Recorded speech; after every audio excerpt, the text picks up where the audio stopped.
Yo, what's poppin', my people? It's your boy Crooks the Great, aka CTG, and I'm back at you guys. Bro, get up.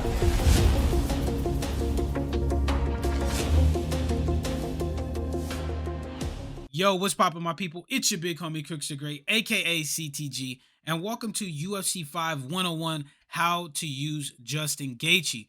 Now, in this UFC 5 101 series that I'm bringing to the channel, I'm going to be showing you guys how to properly use your guys' favorite fighters in UFC 5. Now, with that being said, the first one up is going to be Justin Gaethje. Now, in the beginning of the game, Justin Gaethje was used a lot. He was very, very good statistically, but I feel like ever since his loss to Max and then Max's stat buff after that fight, he's kind of become kind of an afterthought to guys like Max Holloway and Dustin Poirier in this weight class. So I wanted to touch on how to use him properly to get wins in UFC 5. Now, in order to do this, we want to take a look at his moveset, which right here, if you guys don't know how to do it, you come into practice mode, you go to game help, and you go to view moves. So looking at Justin Gaethje here, he has a level 3 jab, a level 3 straight, and it really looks like his lead hook, his rear hook, and his uppercut, which is a level 5, are his go-to strikes, are going to be his go-to strikes here in UFC 5, as far as the punches go. Now, looking at his kicks, he has a level 3 lead calf kick, which isn't too bad, but this rear calf kick is a level 5. It is absolutely great, and it's something that if you guys are going to use Justin Gaethje, and as you guys are going to see here in a little bit, when we do our fight, you guys are going to see the calf kick is really, really useful. And then he has a level 5 roundhouse kick. Now, I feel like he got this roundhouse kick up to a level 5 after he knocked out Dustin Poirier with it. So it's a very, very useful weapon if you're able to utilize and rotate in between the calf kicks and the roundhouse kicks to the head. Now, spinning strikes, he has a level 3 spinning back fist, a level 2 spin elbow. His clinch is pretty good. His knees to the body are really good. His knee to the leg, all pretty good in the clinch. His takedowns, for him being such a good wrestler in real life, they're not the best. And his grappling stats aren't the best, so I wouldn't recommend going with a grapple heavy approach. His ground strikes are really, really good and damaging. He has decent submissions to subpar submissions. And then looking at his combos here, he has level 3 boxing combinations and level 3 Muay Thai combinations. So with that being said, we're going to go ahead and take Justin Gaethje into the fight that I have for you guys here on the video and show you guys how to piece this thing all together. All right, and here we are, my people. We are using Justin Gaethje, and we're going to be taking on a Conor McGregor here in the matchup. Now, we're going to be trying to utilize everything that we just went over in terms of the moves with Justin Gaethje here against Conor. This could be a little bit tricky because everything that Justin Gaethje is good at, Conor McGregor is really that much better at outside of the calf kick. So, you guys see there, I did pop off a rear calf kick, which is the level 5 calf kick that we were talking about. There it is again. And why it's very useful to use that up against a Conor McGregor player is because, number one, Conor has low switch stance. And number two, a lot of Conor McGregor players, they love to slip counter. That's what we're going to try to use to negate some of those slips.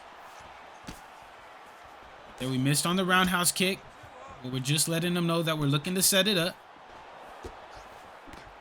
And you see how I'm really just taking my time right here and trying to walk forward. That's where Justin Gaethje in real life has a lot of success.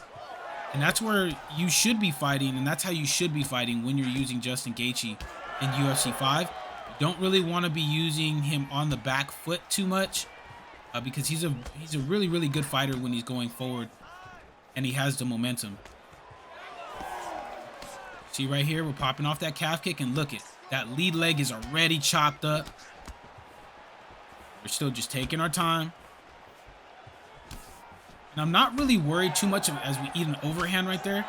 I'm not really too worried about the damage coming back because Justin Gaethje does have carved of wood, which is going to make strikes deal less damage when you're at a health deficit. So that really pays dividends in this matchup right here as we go down to the body. Now I'm trying to stick with a little bit of a kickboxing approach. Um, you don't see me going with a lot of roundhouse kicks to the body. I don't even think I've thrown one yet. That's because the roundhouse kicks to the body are going to leave me open to getting countered with the quick shots of Conor. So be aware of that if you guys are going to be using Justin Gaethje. You don't want to get caught throwing roundhouse kicks to the body. Here we're working it nicely.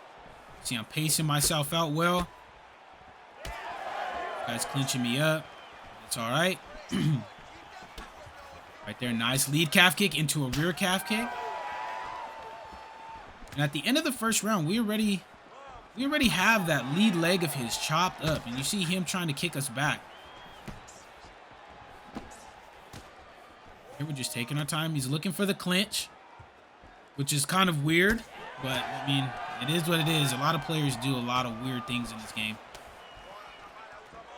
We switch back to orthodox because we don't want to be in southpaw. We chop at that leg, get it damaged even more. Chop at it again. That's the end of the first round. Now, very solid work from us there in the first round. It might have looked like we lost that round, but I guarantee you we did not, because we landed a lot of damage to that lead leg, and that's going to start playing a factor here, whether this guy likes it or not. Right here, we're popping that jab off. There is that calf kick. There's the uppercut that we were talking about. That's also a high-level move, and there's that level 5 calf kick coming into play. Still just taking my time. I'm not rushing things. Right there, nice lead uppercut does the damage for us. Lead hook into the calf kick. And now you see the damage is starting to stack up. We're starting to build up damage, and this is how you want to build fights with Justin Gaethje. This is what he does in real life. This is what Trevor Whitman really preaches to Justin Gaethje, to stay patient and land those damaging shots. You can do the same thing on UFC 5 with Justin Gaethje. Really, really can. Here, nice rear uppercut, and that's actually the level 5 uppercut. Is that rear uppercut. Starting to mix it in. Here's just playing it patient. Nice calf kick. Starting to work on that left leg. This guy is looking for the clinch. We're trying to stay in the middle of the octagon as much as possible.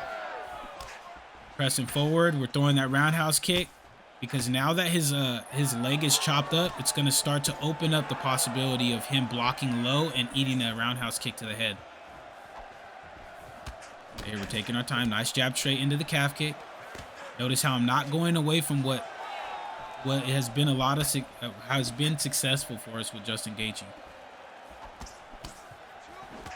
See, this guy switched back into southpaw. He's brave.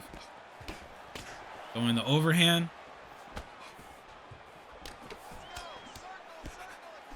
Right there, caught him with a clean two-piece with that lead uppercut again. There's the rear uppercut, gets us the knockdown. Now we're going to try to jump on and get into a finishing situation, but we don't get it right there. And we're using those clinch knees to the legs, which were the level 4 moves. Just slowly but surely working at that left leg. Right there, we reverse the clinch position right there into the plum.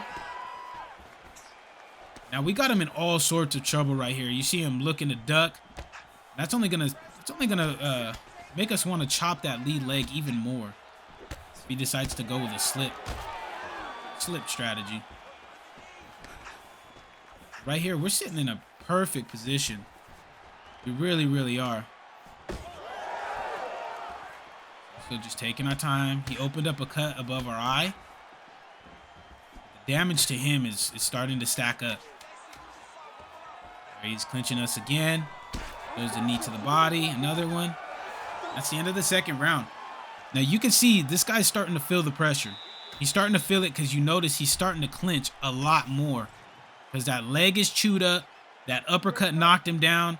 And now we're just kind of putting him in a mixer. He has to worry about the leg, and that's going to open up the opportunity for the roundhouse up to the head. He's going to keep playing it patient. We're in the last round. Taking our time. You see him dropping his hands, which lets me know he's worried about that calf kick. for the slip straight because he is throwing a lot of straight strikes. Backing him up to the cage. Popping that jab off. Ducked underneath the straight. Close the distance. There is the roundhouse kick. Set it up beautifully. Drop him right there. And now we're going for a fight ending scenario here. And we're able to get the job done. And that's how you want to use Justin Gaethje in UFC 5, ladies and gentlemen. That's really how you want to use him, down to a T. You got to take your time, chop at those legs, open up the opportunities up to the head with the roundhouse kick. And then when you get the opportunity to put somebody like Conor McGregor to sleep, you do so and you get him out of there nice and clean. But that's it for the video, guys. If you guys did enjoy this video, make sure to slap that subscribe button as well as slap that like button so this video does get tossed into the YouTube algorithm. As well as let me know what you guys think of my performance here. Do you guys love the way that I use Justin Gaethje? Do you use him in a different way yourself? I'm down to hear everybody's advice and everybody's tips in the comment section. But until the next video, my people, take it easy, be safe, enjoy the rest of your guys' day, afternoon, evening, depending on where you guys are watching this from. And I will see you guys in the next video.